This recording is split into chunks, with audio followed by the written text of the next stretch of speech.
pessoal, sejam muito bem-vindos. Esse é mais um episódio do podcast Histórias que Viajam. O Histórias que Viajam é um laboratório de desenvolvimento de roteiros de longa-metragem de ficção com foco no mercado internacional. Então, todos os anos, o programa seleciona um grupo de autores brasileiros para poder desenvolver os seus projetos pensando em coproduções com o mercado internacional. Eu sou o Matheus, eu coordeno esse programa junto com a Roberta, que é a criadora e coordenadora também. Tudo bem, Roberta? Oi, Matheus. Oi, Marcos de Sá, como você está? Tudo Olá, ótimo, Matheus. Muito bom estar aqui com o Marcos. Legal. Hoje, como a Roberta já adiantou, o nosso episódio é sobre o projeto do Marcos de Sá. O projeto dele se chama O Senhor Gentil. Eu queria dar boas-vindas ao Marcos. Tudo bem, Marcos? oi Matheus, oi Roberta, tudo bem? Maravilha. O Marcos de Sá, ele é roteirista formado pela Academia Internacional de Cinema. Ele já foi selecionado nos 5 Marcamimbi e Estúdios Globo, com a sinopse de uma telenovela que ele desenvolve. Ele é autor de 3 obras literárias e tem projetos em desenvolvimento no audiovisual de curta, longa-metragem e telenovela. E no Histórias que Viajam, como mencionei, ele participou com um projeto de longa-metragem chamado O Senhor Gentil. Então, Marcos, queria que você comentasse um pouco pra gente, falasse um pouco sobre o que é o seu projeto. Mandar um alô para todo mundo que está ouvindo, para mim é uma honra estar aqui. O Senhor Gentil é um longa-metragem de drama que conta a história do Gentil, que é um professor, é um homem pacato que mora no interior do Ceará, onde ele é muito respeitado nesse lugar, porque ele foi a pessoa que alfabetizou muita gente que mora ali, as crianças, alguns adultos. Então ele é essa figura muito respeitosa, né? Ele é um homem de quase 50 anos, ele atua como professor de reforço escolar, só que o Gentil é um homem muito preocupado com a sua imagem, né? Essa imagem que provocaram nele, que idealizaram dele, ele meio que é, pedrificou nisso, né? E ele tem uma preocupação muito grande com a imagem, de como as pessoas veem ele. E o que o Gentil esconde é sobre a sua sexualidade. E em uma dessas, né, o Gentil, ele acontece um fato com o Gentil, que a gente descobre no final do filme o que foi que aconteceu, mas aconteceu algo que fez com que aquela cidade, é, que ela se voltasse contra o Gentil, né, que ela não aceitasse o que aconteceu com ele relacionado à sua sexualidade, que foi exposta e foi até divulgada em redes sociais, noticiários do local, fazendo com que o Gentil ele decidisse ir embora dessa comunidade pequena, onde todo mundo sabe da vida de todo mundo, até mesmo a sua própria mãe não quis se despedir dele, então ele decide ir embora para São Paulo. Em São Paulo ele aluga um apartamento, um quarto no apartamento de uma argentina, né, uma estrangeira que mora na cidade, onde ele tenta recomeçar a sua vida. Ele começou a interagir com essa argentina aqui na sua cidade mesmo, lá no Ceará, e ela conseguiu um emprego para ele no almoxarifado. Essa figura, essa mulher argentina, é uma mulher de quase 40 anos, ela é uma mulher alegre, e é a primeira confidente do Gentil, onde o Gentil ele consegue falar sobre a sua sexualidade abertamente, onde eles conseguem marcar encontros, de visitar boates, de viver, experimentar essa liberdade que ele não tinha nesse lugar, né? Porque ele foi para São Paulo, ele migrou para São Paulo com a intenção de não esconder mais quem ele era, né? De trazer para fora tudo aquilo que ele reprimiu. Só que ele vai trabalhar nesse almoxarifado e lá ele se depara com várias figuras masculinas, né? Aqueles homens héteros tops, né? Que falam sobre mulheres, falam sobre futebol e começa a envolver o Gentil no meio daquilo, né? Achando que o Gentil é um homem hétero por ele ser um homem cis, né? E meio que começa a inibir o Gentil. Ele, mais uma vez, ele não consegue falar sobre a sua sexualidade. Então, no trabalho, o Gentil, ele é esse homem que parece que está querendo, mais uma vez, manter a sua imagem, a imagem que estão construindo dele, mas em casa, no apartamento onde ele mora com a amiga, ele consegue ser o que ele é. Ele frequenta lugares da cidade, ele visita clubes, mas quando ele chega nesse lugar, nesse local, de trabalho, ele volta a ser de novo essa figura que está preocupada com essa imagem que causa dele. E a história é sobre esse conflito, né? Esse conflito de uma pessoa que está ali lutando para ter a sua identidade reconhecida, E acontece bastante coisa nesse filme, né? Vai acontecer de as pessoas vão descobrir o segredo do Gentil posteriormente, isso vai trazer novas consequências para ele. E ele vai entrar de novo nesse ciclo, né? O filme ele fala um pouco sobre isso, que não é sobre o lugar físico, né? Não é sobre você migrar, né? Se essa prisão entre aspas, né? Ela vai com você. Eu coloquei até como tagline desse filme a frase, né? Ele fugiu em busca de liberdade, mas a sua prisão o seguia. Então é sobre esse homem que ele está tentando sentir essa liberdade, expor quem ele realmente é e buscar essa aceitação. Ou talvez não, mesmo sem aceitação, experimentar essa liberdade mesmo sem essa aceitação social que nunca chega, né? As pessoas sempre estão colocando ele nesse lugar de que respeito, ele não pode, ele ser quem ele é como se fosse um desrespeito para a sociedade, né? É sobre isso o filme. Eu acho muito interessante a maneira como você traz esse tema no seu filme e até essa frase que você comentou agora que a prisão segue você, né? Porque é um pouco realmente a gente vê isso no filme, né? Então ele tá nesse contexto na cidade que ele mora e as pessoas começam a falar sobre a sexualidade dele, ele é obrigado a sair em busca de liberdade, né? Assim, mas ele cai de novo numa prisão de novo aqui, né? E eu queria que você comentasse assim sobre esse tema, como que você trabalhou um pouco o desenvolvimento desse personagem, assim, como que você elegeu os conflitos que aconteceriam com ele, como que você foi conhecendo o Senhor Gentil? É uma construção. Eu sempre parto da ideia, apesar de ser clichê, da ideia de que eu preciso falar, né, sobre aquilo que me toca. Então, sempre que eu vou fazer um projeto pessoal, sempre vou partir disso. E essa história me toca porque, assim, eu já fui professor de crianças, né, bastante tempo, já trabalhei com crianças pequenas de 3 anos, 4 anos. Já tive também meus conflitos com a questão sexual. E algumas coisas na sociedade foram me afetando, como algumas notícias que saíram. Teve uma notícia que saiu que na notícia falava que iam proibir futuramente, por exemplo, homens trabalhar em creches, né, com crianças, por causa do crescimento dos casos de pedofilia, né? A gente sabe que tem que existir esse cuidado mesmo, né? Mas eu acho o estigma muito perigoso, sabe?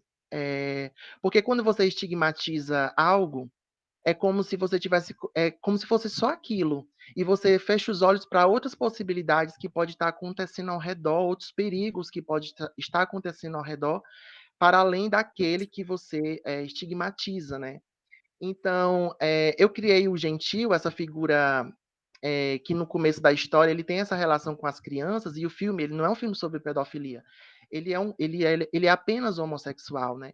E também fui atravessado por outras histórias, né? Tem uma pessoa que eu conheço muito de perto, que ela foi proibida de se aproximar dos sobrinhos quando descobriram que ela ela assumiu a sua sexualidade, né? A sua homossexualidade. Então, essas coisas foram me atravessando, e foi surgindo algumas perguntas na minha cabeça, como, por exemplo, o que realmente nós sabemos sobre as pessoas, sobre os outros, é suficiente para defini-los? E como a gente seria tratados, a gente mesmo, né? eh, Até as pessoas que julgam, né? Como é que seriam tratados se todas as nossas partes, todas as piores partes, as melhores, se tudo fosse exposto, sabe? Então, quando eu pensei nesse filme, eu pensei nessas perguntas de, é, de que às vezes é cruel a gente definir uma pessoa por causa de uma parte dela que foi exposta, e às vezes é uma parte que nem diz respeito com a sociedade, nem diz respeito com os outros, é uma particularidade dela, assim como acontece com o Gentil, né? Que ele não afetou uma sociedade, ele não afetou pessoas, mas ele está sendo julgado por uma questão pessoal dele que foi exposta, como a gente vê muito na internet, né? Essa coisa do. A gente fala muito sobre cultura do cancelamento, mas sempre está muito atrelada a pessoas famosas, né? Mas existe também o cancelamento das pessoas comuns, sabe? É aquela mulher do nosso bairro que a gente nem conhece ela, mas alguém chega pra gente e fala assim: ah, aquela ali traiu o marido. E pode passar 10, 15 anos, se você vê a mulher novamente, você sempre olha e pensa: "Ah, aquela mulher ali traiu o marido", e parece que ela é só isso, sabe. Então eu parti desse pressuposto, né, dessa ideia de fazer esse filme, porque, pra construir esse personagem onde as pessoas que assistem, tenha cria essa empatia por ele, né, vê que ele é uma pessoa honesta, que ele é uma pessoa íntegra, que ele não tá ali para fazer mal para ninguém, que ele não tá danificando as pessoas, mas quando o segredo dele vem à tona, eu costumo chamar o efeito Machado de Assis, né, aquele efeito da Capitu, né, será que a Capitu traiu ou não traiu? Que é um debate que as pessoas da literatura trazem até hoje, né.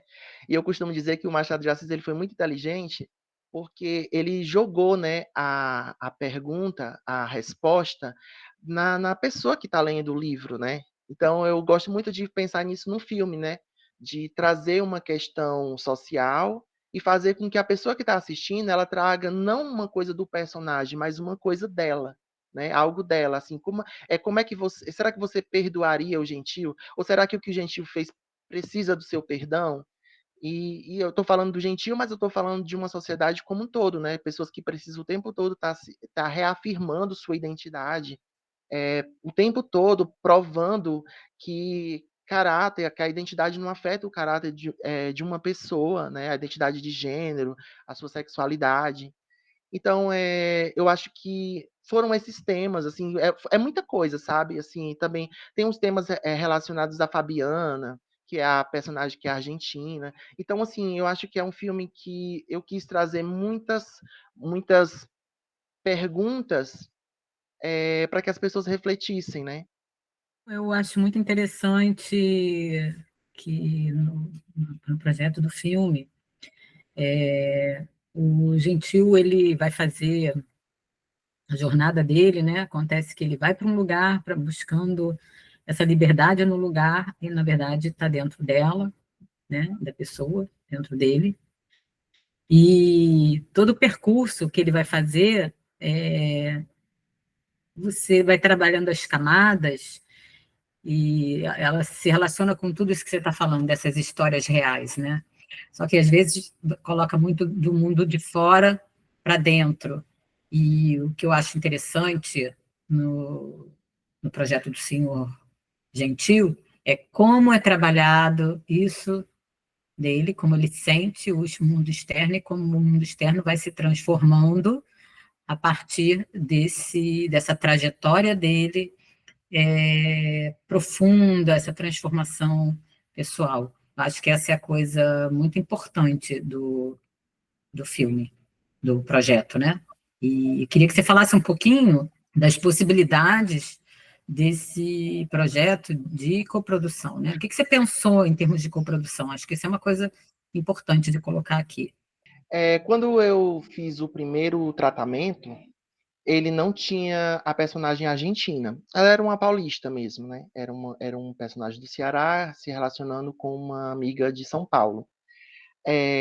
Então, quando eu participei do Histórias que Viajam, que eu tive as consultorias, então, assim, veio uma sugestões, né, que eu acho que a gente vai falar sobre isso depois, mas veio essa ideia de transformar a personagem paulista numa argentina, e eu acho que isso deu uma outra camada, porque se tornou também uma outra personagem que imigrou, né, que saiu do seu país, que saiu do seu lugar, para estar numa cidade também nova, desconhecida, que ela também achou que era um lugar de anonimato, onde ela podia ser, quem ela queria, porque às vezes é um pouco disso, né, a gente sai do lugar que a gente está, porque a gente está buscando essas mudanças, né.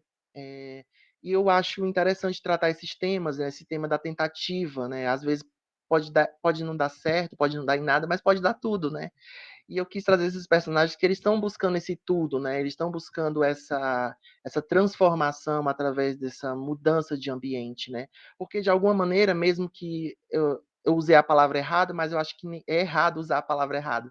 Eu acho que, nada é errado, né, assim, eu acho que quando você sai do ambiente que você está, e você vai para um novo lugar, numa tentativa de uma transformação, de uma mudança, de uma melhora, eu acredito muito que você não é a mesma pessoa, né, que os seus objetivos podem até não ser alcançados, mas vai acontecer algo, né, nesses personagens e nas pessoas, né, que, que vai frutificar, vamos dizer assim, né? Eu tô muito coach. Não, eu acho muito legal essa reflexão que você traz no filme, porque a gente tem esse personagem que, né, ele muda para um lugar novo, um lugar bruto, um lugar que precisa de. Eu tô dizendo mais o lugar de trabalho dele, né? Que precisa de um glow up, assim, precisa melhorar, sabe? Precisa organizar melhor as coisas e tal. E eu acho muito sutil o jeito que você traz isso, porque ele apesar de se sentir acuado por causa dos outros homens que tem nesse ambiente, aos poucos ele vai conseguindo melhorar aquele lugar, né? E essas melhorias, elas são bem vistas. Só que a partir do momento que as pessoas descobrem a sexualidade dele, isso é revisto, né, pelas pessoas. Então, então essa melhoria aí não vale mais porque ele é homossexual. Então, o que eu quero dizer assim, isso é muito o espelho do que é a nossa sociedade, né? Isso que você estava falando. A gente julga muitas pessoas pela capa, né? Não importa todos os outros layers que essa pessoa tem, as camadas que essa pessoa tem, o que ela faz. A gente pega uma coisa e rotula a pessoa para sempre, né? Tem uma coisa que você falou agora, eu lembrei, que foi até de uma pergunta anterior, sobre a questão de como chegar no tema, né?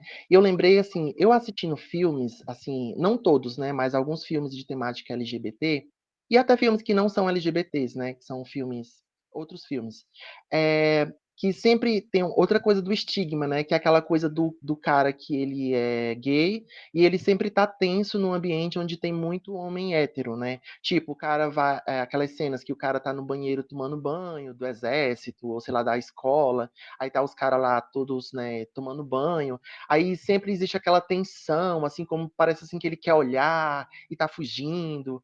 Parece assim que é uma escolha para demonstrar uma tensão do personagem, que eu não estou anulando que isso exista, né? Mas eu acho também que quando se torna uma repetição, se torna um estigma, né? E eu quis trazer o Gentil, um personagem que ele está no meio desses homens, desse universo masculino, mas ele não está ali com nenhuma intenção sexual com nenhum daqueles homens. Ele não está ali como tenso porque porque eu estou me interessando por alguém, estou observando o físico de alguém.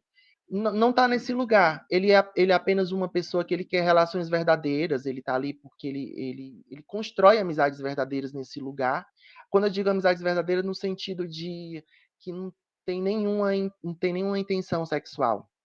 Ele tem as questões sexuais dele, mas é fora dali e com as coisas que realmente desperta o lado sexual dele. E isso não tem a ver, não pode ter um amigo homem, né? E eu falo isso porque eu já vivi isso muitas vezes, né? Essa coisa de me aproximar de alguém e a pessoa duvidar das minhas intenções, né? Que intenções que nem existiam, né? Intenções que estavam na cabeça dela, porque existe também esse estigma, né? De tá perto de mim, não pode, sei lá, não pode estar perto de um homem que já está interessado. E eu quis trazer isso também no filme. Legal, vamos falar um pouco agora sobre esse processo do Senhor Gentil no Histórias que Viajam. Eu queria que você comentasse um pouco sobre as consultorias que foram dadas, tanto a de pitching quanto as consultorias para o projeto mesmo. E no sentido assim de você como autor, como que você recebe essa avalanche de sugestões que é, né? Porque são 4 consultores, né? Eu, a Roberta, mais 2, depois tem o pitching, depois tem consultor convidado que a gente teve esse ano. Então eu queria que você falasse um pouco sobre essa experiência do laboratório, como que foi você receber esses inputs todos, essas informações todas, como que você botou isso numa peneira e deu uma filtrada para poder melhorar o seu projeto? Olha, sem demagogia, eu achei tudo muito maravilhoso, porque assim, eu fiz o filme do Gentil e estava naquele processo solitário, né? Aquela dúvida, aquele momento que você dá vontade de dar delete em tudo, que não tá bom. Então, primeiro de tudo, que a consultoria ela transformou o meu projeto, ela fez eu acreditar em coisas que eu estava duvidando, né? É claro que a gente sempre escreve um filme pensando em acreditar naquilo que a gente está colocando ali, digitando, que a gente está planejando, na mensagem que a gente quer trazer para as pessoas que vão assistir, mas é sempre esse processo muito doloroso. Eu acredito que é para todo mundo, para veterano, para quem está começando, e eu estava nesse processo, e o Histórias que Viajam, ele trouxe essa luz para o meu projeto, porque tudo foi muito válido.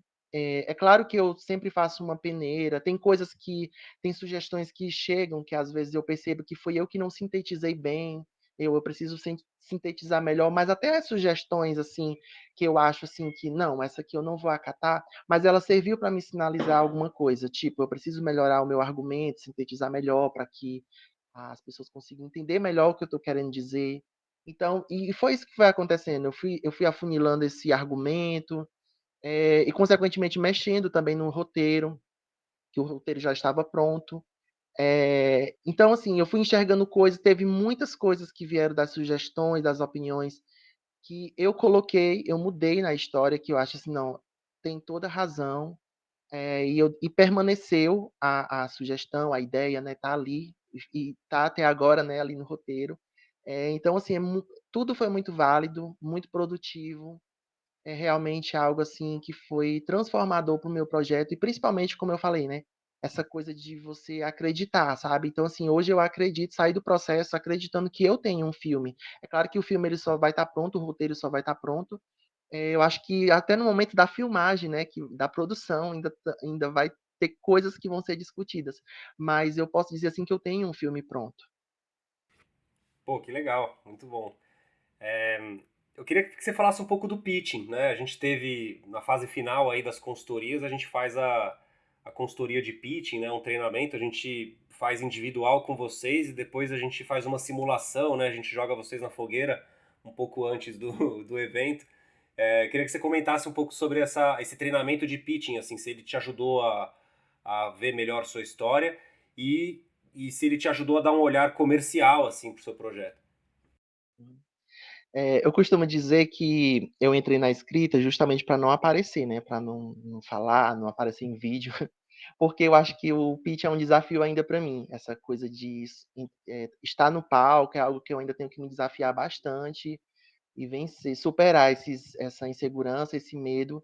E, nossa, o André foi maravilhoso, né? As pessoas, vocês, né? As outras pessoas que participaram do momento do nosso ensaio de pitching, né? Para dar uma sugestão, Marcos, melhor aqui, tira essa palavra, substitui por outra. Então, assim, nossa, foi muito, muito transformador para mim. É claro que no dia lá eu cheguei com o coração na mão, mas eu senti uma segurança, enorme, assim, se comparado a antes de começar esse processo do pitch, né, de ter essas devolutivas. Realmente as sugestões do André e dos demais, né, foram muito produtivas mesmo, assim. Eu consegui ficar muito mais seguro do que eu estava no começo, acho que vocês lembram. Mas é isso, assim, foi maravilhoso e eu acredito que eu consegui verbalizar bem, no dia lá da apresentação, tudo o que eu queria falar, que a minha preocupação era esquecer de algo, mas assim, revendo, lembrando, eu consegui transmitir tudo o que eu queria falar e foi sim por causa dessa ponte, né, que o Pinti fez. Marcos, vamos falar um pouco sobre a viagem, então, né? Como é que foi essa experiência para você, de você fazer essa viagem para Montevidéu com a gente, e falar também um pouco sobre, assim, pro seu lado profissional, como que uma visita a um evento desse tipo, Ventana Sur, que é um mercado latino-americano, principal mercado de cinema latino-americano, como que foi participar desse evento assim? Como que você acha que essa experiência contribui para sua carreira? Olha, para mim até agora, né, eu ainda estou assim sonhando, né, com todo o processo que eu vivi, com a viagem, primeiro porque foi minha primeira viagem internacional, então assim, é algo que vai ficar marcado para sempre, assim, falando de maneira pessoal. E conhecer as pessoas que eu conheci, né, os demais, eu não vou citar nomes, as demais vocês, as demais pessoas que também estavam no processo, né, dos pitchings, do Histórias que Viajam.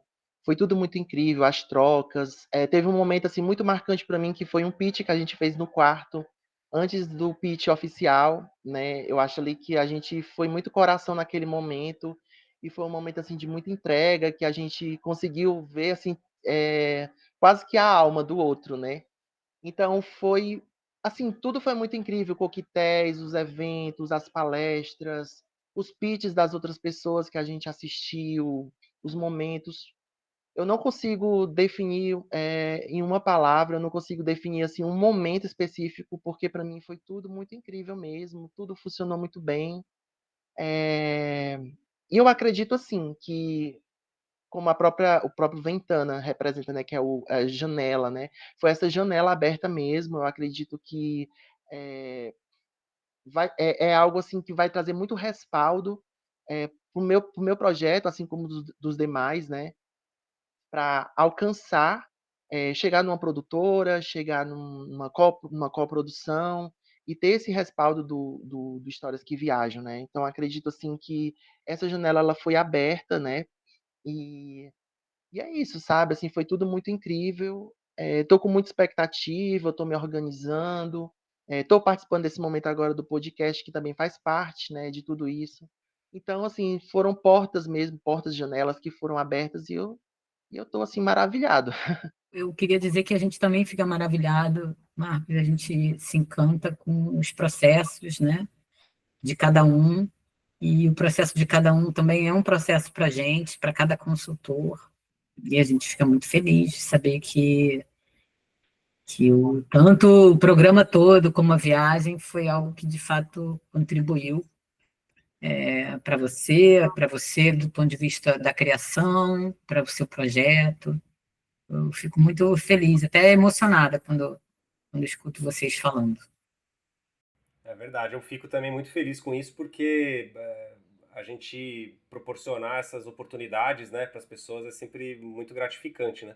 O Marcos não é a primeira pessoa que fez a primeira viagem internacional com Histórias que Viajam, então acho que a gente está plantando sementes aí nos roteiristas aí, né? Os roteiristas brasileiros, pelo menos.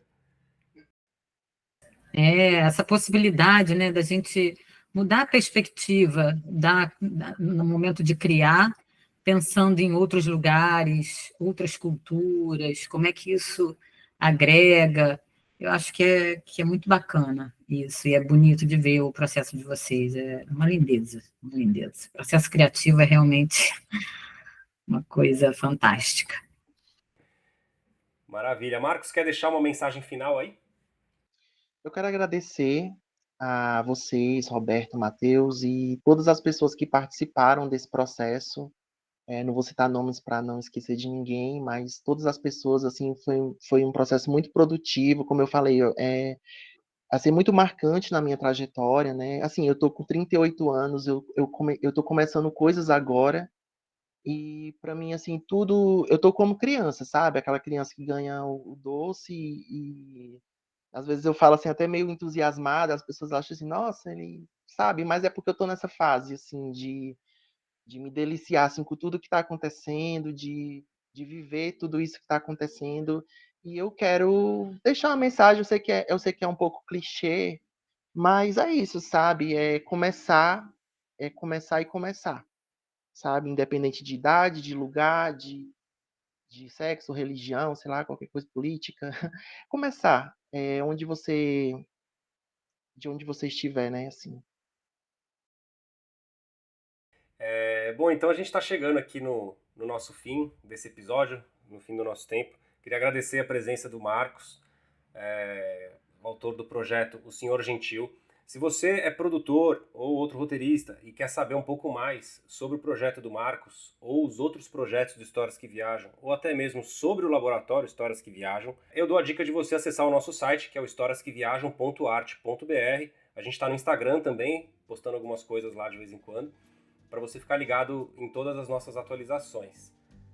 O Histórias que Viajam é um programa que acontece anualmente, com o apoio da SPCine, da GEDAR e do Festival Ventana Sur. Então eu vou encerrando por aqui e deixo o convite para vocês ouvirem os outros episódios deste ano sobre os outros projetos que participaram do Histórias que Viajam. Até a próxima!